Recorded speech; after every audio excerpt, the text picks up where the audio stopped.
somatic therapy.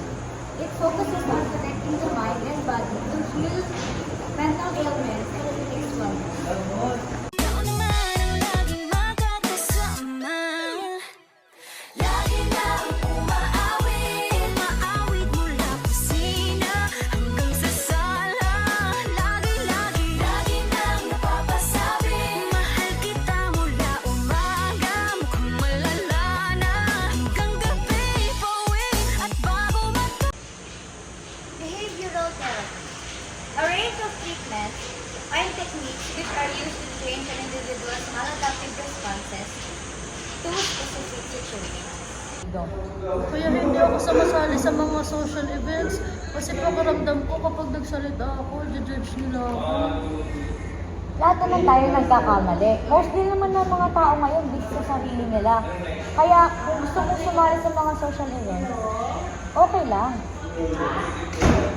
Thank you. Psychotherapy, also known as talk therapy, counseling, psychosocial therapy, or simply therapy. Ma'am, madami ko na po kasi iniisip. Marami na po akong negative thoughts na iniisip po. Hindi ko na po kasi kayang i-handle po. O sige, makikinig ako. Magkwento ka.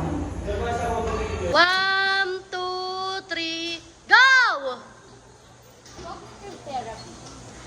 Cognitive therapy is a relatively short-term form of psychotherapy based on the concept that the way we think about things affects how we feel emotionally.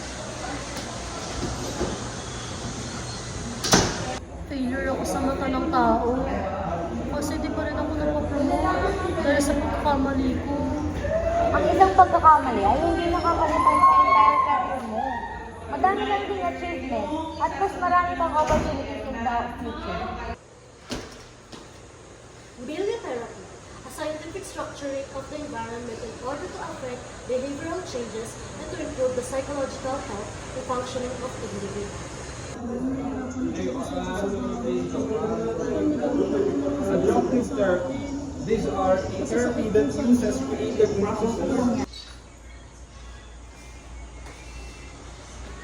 Art therapy, creating art, viewing it and talking about provides a way for people to cope with emotional conflicts and increase self-awareness. The art therapist uses pictures, art supplies, and visual symbols as well as an understanding of behavior to help patients address their own personal concerns and conflicts.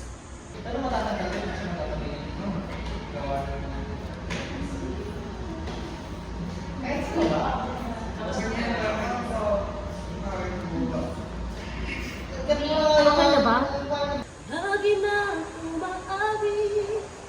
Music therapy. It uses music to help improve a person's overall health and well-being.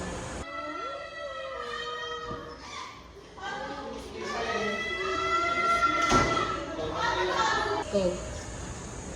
Ma'am, ano yung binabasa mo? Akala mo ba? Attitude therapy is an approach to psychological care that focuses on changing the way a person thinks about the situation or issue.